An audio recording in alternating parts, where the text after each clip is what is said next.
Hello friends, I am दीपक। दोस्तों आज का हमारा टॉपिक है क्लास 10th के चैप्टर 6 से, जो कि दोस्तों हम ऑब्जेक्टिव बनाएंगे। यहाँ पर दोस्तों सॉल्व करने वाले हैं। इन ऑब्जेक्टिव में हम उन ऑब्जेक्टिव को ही शामिल किए हैं जो बहुत ही महत्वपूर्ण है परीक्षा की दृष्टि से। दोस्तों यहाँ पर वैसे ऑब्जेक्टिव को बहुत ही डिटेल्स में एक्सप्लेनेशन के साथ समझाएगा। दोस्तों उम्मीद करते हैं कि आपको यह वीडियो समझ में आएगा। अगर आपको यह वीडियो समझ में आएगा तो एक लाइक कर दीजिएगा और चैनल में पहली बार है तो चैनल को सब्सक्राइब कीजिएगा। तो आइए हम इन प्रश्नों को समझते हैं। सबसे पहले कहता है यदि दो समरूप त्रिभुजों की संगत भुजाओं में 3:4 का अनुपात है तो उनकी परिमापों का अनुपात क्या होगा। यानी कि यहाँ पर दो त्रिभुजों की संगत भुजाओं का अनुपात दिया है कि दो ठो समरूप त्रिभुजों की संगत भुजाओं का अनुपात यानी कि 3:4 है, तो उनकी परिमापों यानी कि परिमिति का अनुपात क्या होगा। दोस्तों यहाँ पर हमें यह कहता है कि उसकी परिमिति का अनुपात क्या होगा। दोस्तों तो कभी भी दो ठो समरूप त्रिभुज है और उसकी भुजाओं का जो अनुपात रहता है वही उसकी परिमिति का अनुपात होता है। दोस्तों यानी कि जो भुजाओं का अनुपात है, भुजा का जो अनुपात होता है वही परिमापों का भी अनुपात होता है। तो यहाँ पर भुजा का अनुपात दिया है 3:4, तो यहाँ पर परिमिति का भी अनुपात 3:4 होगा, जो कि ऑप्शन नंबर ए होगा। यानी कि भुजाओं का अनुपात और परिमिति का अनुपात बराबर होता है। दोस्तों यहाँ पर अगला है दोस्तों यहाँ पर कि चित्र में BC समांतर है DC के। यह जो BC भुजा है यह DC के समांतर है इस चित्र में। तो कहता है AD/AB, AD यहां से लेकर यहां तक और यहां से लेकर यहां तक यह समानुपाती है, यह अनुपाती है। तो इसी का इधर कहता है AE, यहां से यह और डैश x का मान यहां से AE है तो इधर होगा AC पूरा। यानी कि AD/AB है पूरा, तो इधर होगा AE/AC होगा। तो x का कितना हो जाएगा दोस्तों, AC हो जाएगा, जो यहाँ पर ऑप्शन है C। दोस्तों यहाँ पर यानी कि एक तरफ थेस पर कहता है यदि किसी त्रिभुज में यानी भुजा के समांतर एक दूसरी या अन्य भुजा खींची जाए तो बाकी जो दो भुजा होती है वह समानुपाती होती है। दोस्तों तो उस आधार पर एक तरफ से AD छोटा वाला और यह पूरा है, यहाँ पर देख रहे हैं AD/AB पूरा है। तो इसी तरह AE यह छोटा वाला ऊपर वाला, उसके बाद AC यह पूरा, यहाँ पर हो जाएगा AC। तो x क्या हो जाएगा AC। दोस्तों यहाँ पर हमने लिख दिया है AC। अब तीसरा सवाल कहता है कि सभी समबाहु त्रिभुज होते हैं डैश। जितने भी समबाहु त्रिभुज होता है वह क्या होता है, तो जितने भी समबाहु त्रिभुज होते हैं वह समरूप होते हैं, सर्वांगसम होते हैं, समानुपाती होते हैं, इनमें से कोई नहीं होते। दोस्तों तो जितने भी समबाहु त्रिभुज होंगे वह सभी के सभी का कोण कितना होगा, 60 डिग्री का होगा। तो उस कोण समरूपता से वो त्रिभुज क्या होगा, समरूप होगा। क्या होगा, समरूप होगा। सर्वांगसम नहीं होगा क्योंकि उसके सभी अंग बराबर होना चाहिए, सभी अंग बराबर होना चाहिए। समानुपाती भी नहीं हो सकता है, इनमें से कोई नहीं है। दोस्तों तो इस तरह से समरूप होगा। दोस्तों समानुपाती का अर्थ भुजाएं समानुपाती होता है, तो यह समरूप होगा त्रिभुज। अब चौथा चलते हैं दोस्तों कि दो समकोणिक त्रिभुजों में उनकी संगत भुजाओं का अनुपात सदैव समान रहता है। दो तो समकोणिक त्रिभुज है जिसकी यानी कि कोण समान हो, कोण समान उसको हम समकोणिक त्रिभुज है कहते हैं। दोनों के दोनों कोण या तीनों के तीनों कोण यदि समान हो तो उसको समकोणिक त्रिभुज कहते हैं। और दो समकोणिक त्रिभुजों में उनकी संगत भुजाओं का अनुपात सदैव समान रहता है। किसने कहा था इस बात को दोस्तों, तो थेल्स ने कहा था, इसीलिए इसको हम थेल्स प्रमेय भी कहते हैं।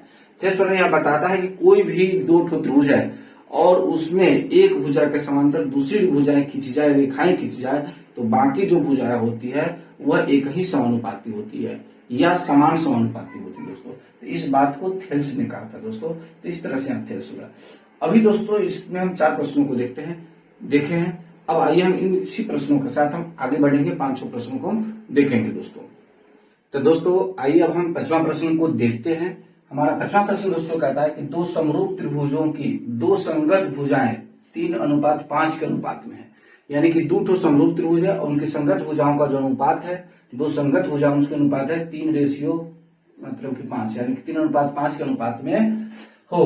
तो इन त्रिभुजों के क्षेत्रफलों का अनुपात ज्ञात करें। दोस्तों एक प्रमेय होता है कि किसी भी दो समरूप त्रिभुजों के यदि भुजाओं का अनुपात दिया है और क्षेत्रफलों का अनुपात ज्ञात करना है तो उसके भुजाओं के वर्ग के अनुपात कर देंगे तो क्षेत्रफलों का अनुपात निकल जाएगा। दोस्तों जो भुजा दिया है नया भुजा उसके वर्ग का अनुपात जो हम करेंगे, वर्ग करेंगे और जो अनुपात आएगा वही उसके क्षेत्रफलों का अनुपात होगा। दोस्तों हाँ, लेकिन त्रिभुज समरूप होना चाहिए।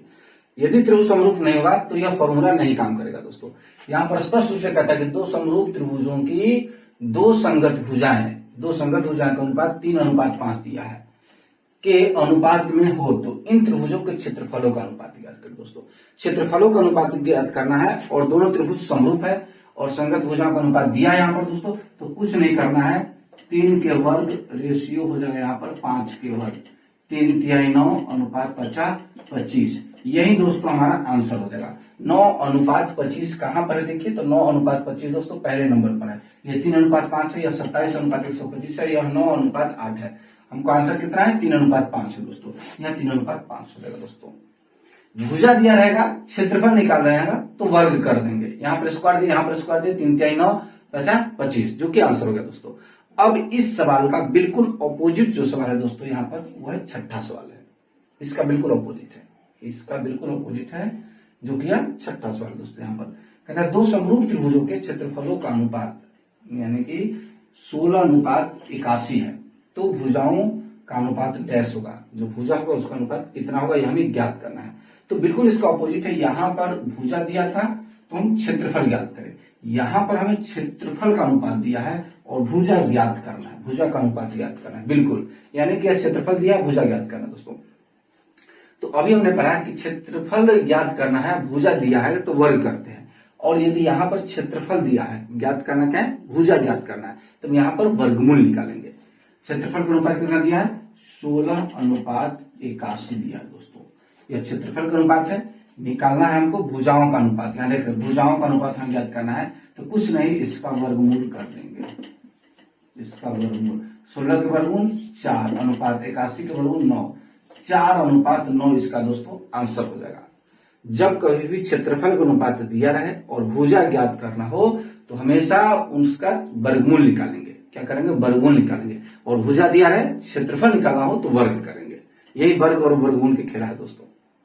तो यहाँ पर क्षेत्रफल दिया था जिसको हमको भुजा निकालना था, तो वर्गमूल निकाल दिए 4:9। इसे देखिए 4:9 कहाँ है, 2:3 नहीं होगा, 3:6, 4:9 दोस्तों। यही हमारा आंसर है 4:9, जो कि ऑप्शन नंबर हो जाएगा सी दोस्तों। यह दोनों बहुत इंपॉर्टेंट सवाल है दोस्तों। यह कई साल बोर्ड परीक्षा में पूछा भी है और बहुत इंपॉर्टेंट सवाल है, इसको आप अच्छी तरह से समझ लीजिएगा दोस्तों।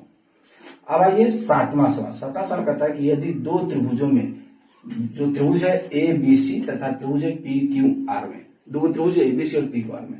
अब देखिए गौर से, A भुजा है P के समान, यानी कि A है जो P के कोण बराबर है, B है जो Q के बराबर है, B है जो Q के बराबर है, और C है जो R के बराबर है दोस्तों। C है जो R के बराबर है। तो यह कौन सा होगा, यहाँ पर देखिए त्रिभुज PQR दोस्तों। जब यह है PQR तो हो जाता है त्रिभुज ABC, जो कि ABC नहीं है, यह गलत से ऑप्शन। फिर देखिए PQR क्रम से त्रिभुज होता है ABC, ये भी नहीं, यहाँ पर BC है जो कि क्रम गलत है दोस्तों। यहाँ देखिए त्रिभुज है CBA, यहाँ स्टार्ट किया है CBA उल्टा से, इधर होता है RQP जो कि PQR है, गलत है दोस्तों। यानी कि त्रिभुज को समरूप हम उसी क्रम में लिखेंगे जिस क्रम में एक त्रिभुज हमें दिया रहेगा दोस्तों, दूसरा त्रिभुज उसी क्रम में होगा। यहाँ पर हम देख रहे हैं त्रिभुज ABC, यानी कि ABC तीनों क्रम है, तो यहाँ से PQR तीनों क्रम है, तो ऑप्शन नंबर डी हमारा सही हो जाएगा दोस्तों। Option number D. इसमें हमको क्रम देखना है कि यदि यहाँ पर दिया है ABC, एक और B उसका C है, क्या पर PQR, तो इस तरह से आप तीनों कोनों भी बराबर दिया है, तो उसके आधार पर ऑप्शन नंबर डी सही हो जाएगा दोस्तों। अगला है क्वेश्चन 8 कि त्रिभुज ABC में D समांतर BC है और AD/AB जो कि 5:3 है, तब AE/AC ज्ञात करना है दोस्तों। आइए हम त्रिभुज ABC में चलते हैं। त्रिभुज ABC में है